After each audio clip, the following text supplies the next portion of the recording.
அனைவருக்கும் வணக்கம். விசாலாட்சி எம் சேனலுக்கு உங்களை அன்புடன் வரவேற்கிறேன். ஒரு குட்டி கதைங்க.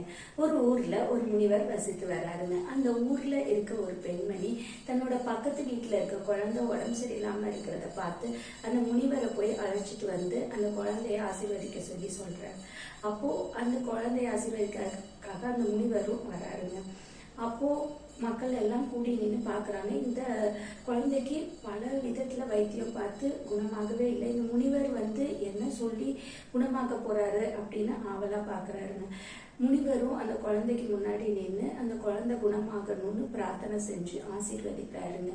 இத பார்த்துட்டு இருக்க கூட்டத்துல இருக்க ஒருத்தர், இப்படி எல்லாம் செஞ்சா அந்த குழந்தை குணமாகுமா? எவ்வளவு வைத்தியம் பார்த்து குணமாகாத குழந்தை இவர் பேசுறதுல குணமாயிருமா அப்படின்னு அக்கலா சொல்லி சிரிக்கிறாங்க.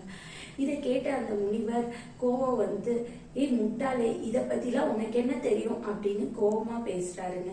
இதை கேட்ட அந்த மனிதருக்கு ரொம்ப கோவம் வந்துருதுங்க.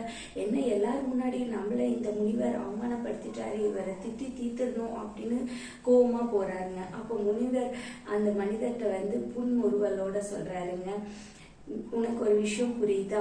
நான் உன்னை திட்டினோன்னு நீ எவ்வளவு கோவப்படுற, வார்த்தைகள் எவ்வளவு வலிமையானதுன்னு உனக்கு இப்போ புரியுதா?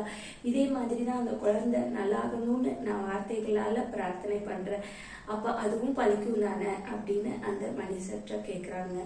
இதை கேட்ட அந்த மனிதரும் ரொம்ப வெட்கப்படுறாருங்க. தான் கேட்டது எவ்வளவு தவறு அப்படிங்கிறத புரிஞ்சுக்கிறாருங்க. கதையோட நீதி, நல்லதே பேசுவோங்க, நல்லதே செய்வோம், நல்லதே நடக்குங்க.